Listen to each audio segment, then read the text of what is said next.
Okay, तो आज हम physics chapter number first rotational dynamics के अंदर बहुत important topic banking of roads के बारे में पढ़ने वाले हैं। तो बैंकिंग ऑफ रोड्स क्या होता है? जब भी हमारी गाड़ी कोई सर्कुलर ट्रैक पर जाती है तो आपने देखा होगा कि वहाँ की जो सड़क है थोड़ी सी एक तरफ से ऊंची होती है, एक तरफ से नीचे होती है, यानी इंक्लाइन बनाई जाती है ताकि गाड़ी फिसलने से बचे। ये ज़्यादा स्पीड में गाड़ी होती है, गाड़ी की फिसलने का अंदेशा होता है। दैट्स व्हाई इंजीनियर्स क्या करते हैं कि एक तरफ की जो रोड को क्या करते हैं, थोड़ा सा उठा देते हैं, थोड़ा क्रॉस में एक एंगल में उठाते हैं। तो दिस इज द एंगल, और ये हमारी कार है तो इस तरीके से मूव कर रही है, इस तरीके से मूव कर रही है ऐसी। ओके, अब हमने क्या किया कि उसके ऊपर mg नीचे फोर्स लगेगा, जाहिर सी बात है mg नीचे फोर्स लगेगा, और कार ऐसे चल रही है, ऐसे ऐसे चल रही है, ठीक है। तो कार का जो इम्पैक्ट हो रहा है वो रोड के ऊपर इस तरीके से हो रहा है, तो उसके अपोजिट में कौन सी फोर्स लगेंगी? हाँ, नॉर्मल फोर्स। कौन सी फोर्स लगेंगी? हर अमल का रद्द अमल मसावी लेकिन मुखालिफ सिमत में होता है। तो नॉर्मल फोर्स हमेशा किसी भी इम्पैक्ट की क्या होती है? अपोजिट में होती है। तो नॉर्मल फोर्स क्या लगेंगी बोलो? ठीक है, इस तरीके से गाड़ी है, इस तरीके से नॉर्मल फोर्स क्या लगेगी? ऊपर लगेगी। तो मैं क्या करता हूँ, यहाँ पर नॉर्मल फोर्स बनाता हूँ इस तरीके से, बराबर है। ये हमारा क्या है? एन है, इस तरीके से अच्छा बनाता हूँ, ठीक है। एन समझ में आया? एन है। फिर हमने बोला यहाँ पर कि जब कोई चीज़ एन होती, कोई चीज़ अगर इंक्लाइन में फोर्स अप्लाई होती है इस तरीके से क्रॉस, तो हम उसको दो हिस्सों में तोड़ते हैं। कितने हिस्सों में? दो हिस्सों में उसको डिवाइड करते हैं। ये बेसिक रूल है मैथमेटिक्स का, ये आपने पढ़ा होगा 11th के अंदर, ठीक है। तो क्या होगा, हम इसको दो हिस्सों में तोड़ेंगे। एक रहेगा इसका इस तरीके से ऊपर, और एक रहेगा इधर, ठीक है ना। फोर्स ऐसे काम कर रही है ना, फोर्स ऐसे जा रही है, तो हमने क्या किया, उसको एक इधर तोड़ दिया है, एक उधर तोड़ दिया। तो ये ऊपर जो रहेगा हमारे पास में रहेगा एन कॉस थीटा, एन है ना। फोर्स कौन सी हमारे पास में? एन है। तो एन को हमने तोड़ा, इधर रहेगा हमारे पास में एन साइन थीटा।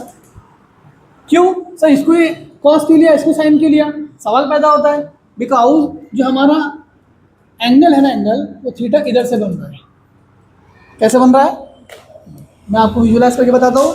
ये गाड़ी हमारी इस तरीके से, ओके। अगर गाड़ी ऐसी होती तो नॉर्मल फोर्स क्या रहती?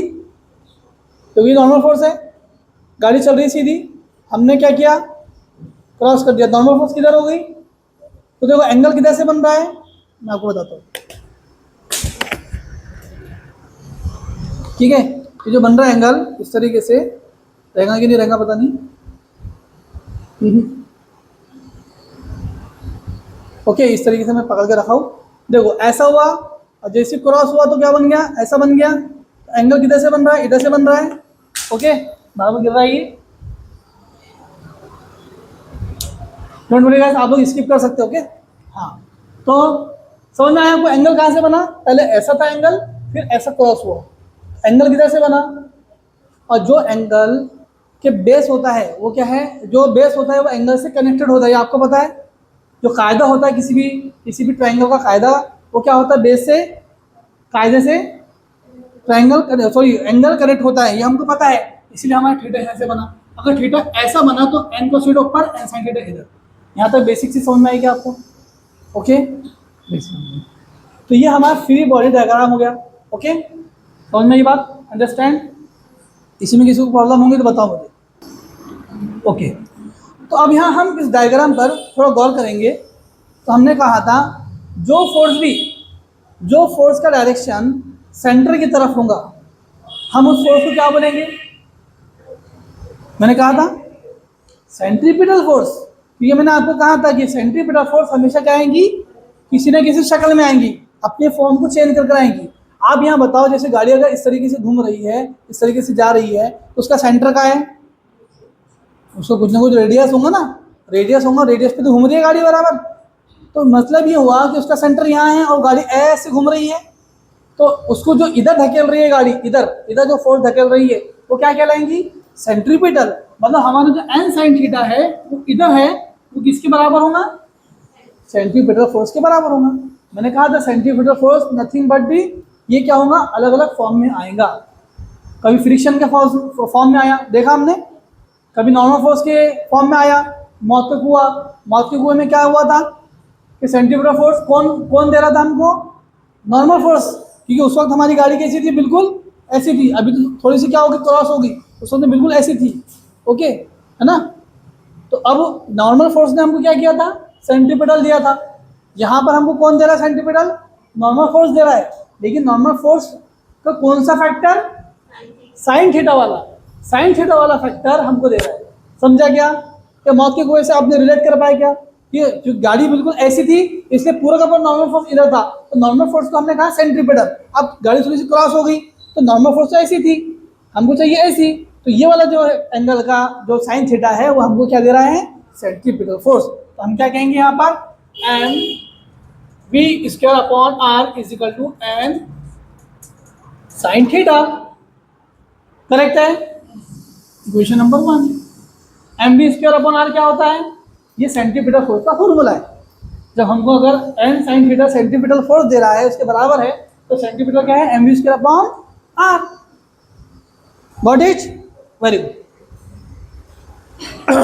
देन हाँ, इसके अंदर हम लोग और गौर कर देंगे, नीचे क्या जा रहा है, एम जी फोर्स, वजन उसको नीचे खींच रहा है गाड़ी को, ठीक है, गाड़ी के वजन नीचे हो रहा है, और उसके अपोजिट में क्या है, एन कॉस थीटा है। मतलब वो क्या कर रहा है, बैलेंस कर रहा है, ऊपर नीचे क्या कर रहा है, बैलेंस कर रहा है। अगर बैलेंस कर रहा है तो हम कह सकते हैं कि m ji is equal to N cos theta है। समझ में आया क्या, ओके, नो प्रॉब्लम। अब ये दोनों इक्वेशन को हम क्या करते हैं, डिवाइड करते हैं, क्या करते हैं, डिवाइड करते हैं। मान लो M V square upon R upon M ji is equal to, ऊपर क्या है बताओ, N sine theta upon N cos theta. हमने क्या दोनों के क्या किया, डिवाइड कर दिया, दोनों को तकसीम कर दिया, दोनों को डिवाइड कर दिया। क्या दोनों में कॉमन है बताओ, देखो यहाँ से मैं आपको बताता हूँ, जो कॉमन चीज़ें वो कट जाएंगी ना, एम से एम, मास से मास कट गया, एम पे तो मास, एन से एन कट गया, क्या बचा फिर हम आपस में, और ये जी क्या होगा, आर के पास चले जाएगा, तो फाइनल वैल्यू क्या बचेगी, v square upon r g is equal to sine upon cos क्या होता है, जल्दी बताओ, 10वीं में जाओ, पास्ट में जाओ, टाइम ट्रेवल करो, 10वीं में जाओ जल्दी से, साइन अपॉन कॉस क्या होता है, जल्दी जल्दी बताओ, 10वीं में जाओ, 10वीं में, पास्ट में जाओ, टाइम ट्रेवल करो, sign upon cos tan theta होता है। ठीक है, अभी बेसिक चीजें तो आपको पता होंगी, और नहीं पता होंगी तो आप लोग कमेंट करो, आप लोग मुझे बताओ, अलग से एक लेक्चर लूंगा उसके ऊपर जिसमें ये बेसिक जो टर्म्स है वो आपको मैं बताऊंगा किस तरीके से चेंज होते हैं। ओके, तो टेन थीटा होता है, समझ में आया। अगर ये आर जी को मैं यहाँ भेज देता हूँ, ठीक है, आर जी को यहाँ भेजता हूँ मैं और वी स्क्वायर को यहाँ रन देता हूँ, तो क्या हो जाएगा, ये v square is equal to r g tan theta, बराबर है, ऐसे होगा। मैंने क्या किया, आर जी को कहाँ भेजा, टेन के पास भेजा, नीचे की चीज़ ऊपर जाती है, वी स्क्वायर है, और वी स्क्वायर को मैं अगर वी बना दूँ तो इसके ऊपर क्या लग जाएगा, अंडर रूट लग जाएगा, ये क्या हो जाएगा, आर जी टेन थीटा। अब ये v बराबर है, v मतलब क्या, वेलोसिटी, वेलोसिटी यानी रफ्तार। मतलब अगर गाड़ी को इस क्रॉस रोड पे चलना है, सेफली चलना है, मोस्ट सेफ स्पीड, सबसे बेहतरीन, ठीक है, स्पीड और मोस्ट सेफ हो, जो हिफाजत भरी हो, ऐसी रफ्तार, वो क्या रहेंगी, are g tan theta.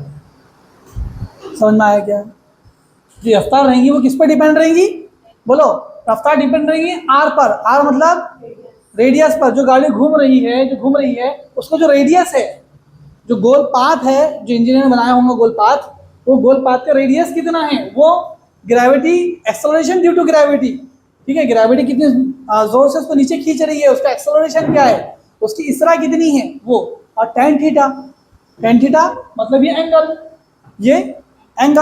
Tan theta का एंगल कितना होगा, उन चीज़ पर डिपेंड रहेगी हमारी वेलोसिटी। तो जितना एंगल रहेगा, जितना रेडियस रहेगा, जितनी ग्रेविटी रहेगी, इन सब का जो प्रोडक्ट होगा उसका रूट हमारे पास में वेलोसिटी होगा। मतलब इतनी वेलोसिटी हमको रखना पड़ेगी, इतनी रफ्तार रखना पड़ेगी, तो हमारी गाड़ी आसानी से निकल जाएगी। तुमने ज़रा भी शानपना करे, ठीक है, और इसके अंदर अगर वेलोसिटी को तुमने बढ़ाए और वो वेलोसिटी की स्पीड इन सब के बराबर से थोड़ा ज़्यादा हो गई तो फिर वो क्या हो जाएगी, इनसे ज़्यादा हो जाएंगी तो गाड़ी फिसल कर बाहर हो जाएगी। इसलिए देखा होगा आप लोगों ने कि जो क्रॉस रोड होते हैं उस क्रॉस रोड के ऊपर गाड़ी जाती तो है, आप स्पीड से भी लेके जाते हैं, लेकिन ज़्यादा ही स्पीड से लेके चले गए तो वहाँ पे एक्सीडेंट। हालांकि इंजीनियर ने क्रॉस रोड बनाया था, लेकिन एक स्पीड, मोस्ट सेफ स्पीड, जिससे बोर्ड भी लगे होते हैं, जहाँ पर एक्सीडेंट प्रोन एरियाज होते हैं वहाँ स्पीड लिमिट दी होती है कि इतनी स्पीड में आपकी गाड़ी यहाँ पे चलना चाहिए। हाँ ठीक है, हमने क्रॉस तो बनाया है रोड को, लेकिन इतना भी क्रॉस थोड़ी बनाया है कि आप बिल्कुल हवा की स्पीड से गाड़ी लेके जाएंगे। ओके, अब अगर इंजीनियर को काम पड़ जाए कि यहाँ से गाड़ियाँ इतनी स्पीड से जा रही है, चलो मुझे क्या करना है, मुझे रोड को थोड़ा ज़्यादा ही क्या करना है, टर्न करना है, ज़्यादा ही टर्न करना है। समझ आ रही बात? इंजीनियर को मालूम पड़ा कि हाँ के बहुत लोग औकाली लोग हैं, राइडर बच्चे बोले यहाँ पर छपरी, अब यहाँ से बहुत स्पीड से गाड़ी लेकर जाते हैं, तो मुझे क्या करना है, यहाँ के रोड को थोड़ा सा ज़्यादा क्रॉस बनाना है। तो कितना बनाना है क्रॉस, उसके लिए एक मेजरमेंट लगेगा ना। तो क्या करेंगे इंजीनियर, यहाँ से इस वाली इक्वेशन से वो यहाँ पर थीटा निकाल सकता है। क्या निकाल सकता है? थीटा निकाल सकता है। क्या करेंगे, थीटा यहाँ पे रहने देगा और टेन को लेके चले जाएंगे इधर। जब टेन इधर जाएगा तो आपको मालूम है टेन के ऊपर क्या लग जाएंगे, यहाँ बताता हूँ आपको, theta is equal to, theta is it is हमने टेन को इधर लेके गए, तो जब टेन इधर लेके जाएंगे तो टेन के ऊपर लग जाएगा इनवर्स। क्या लग जाएगा? इनवर्स। मतलब इनवर्स मतलब क्या होता है, टेन की पावर -1, उसको इनवर्स कहा जाता है। ठीक है, इसकी भी अलग वैल्यू निकलती है। अब यहाँ क्या था, वी स्क्वायर अपॉन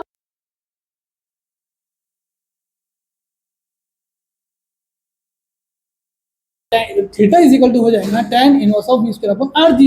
ये हमारे पास में फॉर्मूला बन जाएगा एंगल फॉर बैंक्ड रोड, कि बैंक रोड के लिए इतना एंगल होना चाहिए।